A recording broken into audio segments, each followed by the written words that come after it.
Welcome! If you've been looking for a bright watercolour lobster that pairs layered washes with meticulous inkwork, this is the exact tutorial you need. By the end you'll see how loose pigment and fine inkwork can coexist to create a single eye-catching marine study. I'm Bernice, a full-time artist and urban sketcher, and this week I'm taking a fresh approach to marine life, combining loose watercolour washes with fine ink patterns to bring this lobster's shell to life.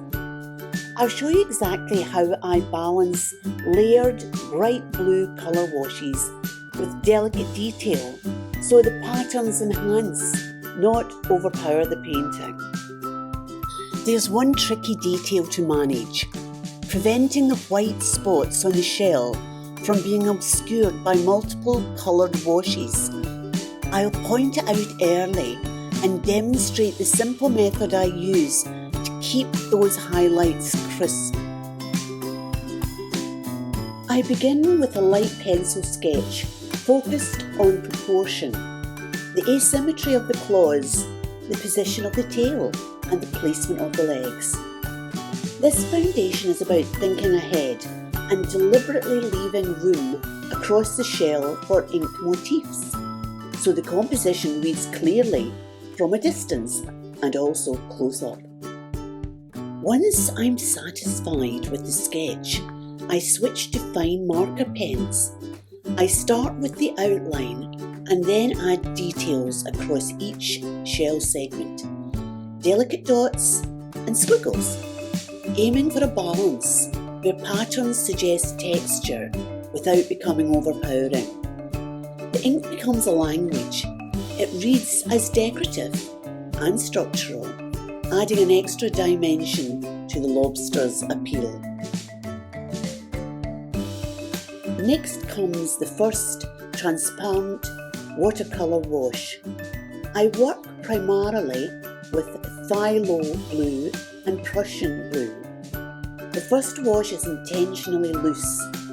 I wet the entire lobster shape, section by section, and allow pigment to pool and feather, so the result feels spontaneous and organic rather than overworked. This technique is called wet on wet. Next, how can I preserve the shell's delicate light spots from drowning in layers of colour washes? My trick? Masking fluid.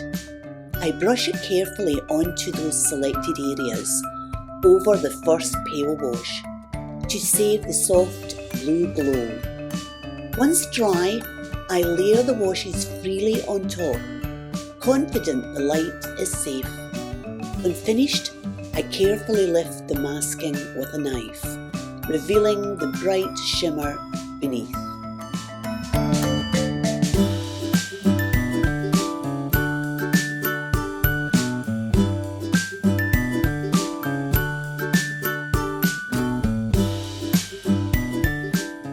Now it's time to add transparent shadow glazes, where form needs definition, under the carapace edges, in the socket of the claws, and the shadow areas on the right hand side of the lobster.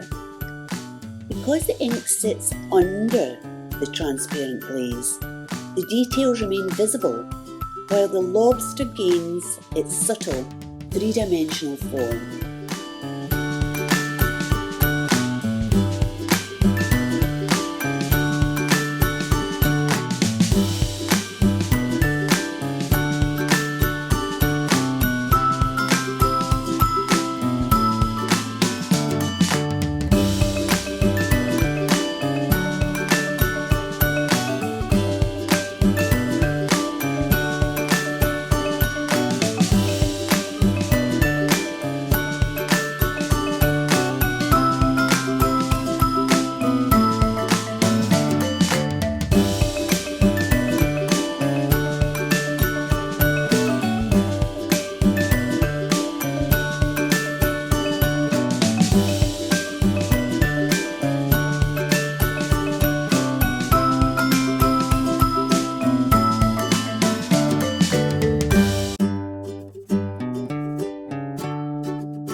finished lobster in all its patterned glory, where bright watercolour and delicate ink join forces.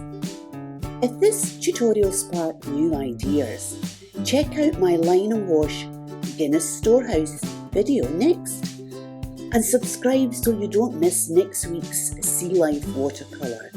It pairs beautifully with today's lobster. If you try this, tag me so I can see your version. Goodbye.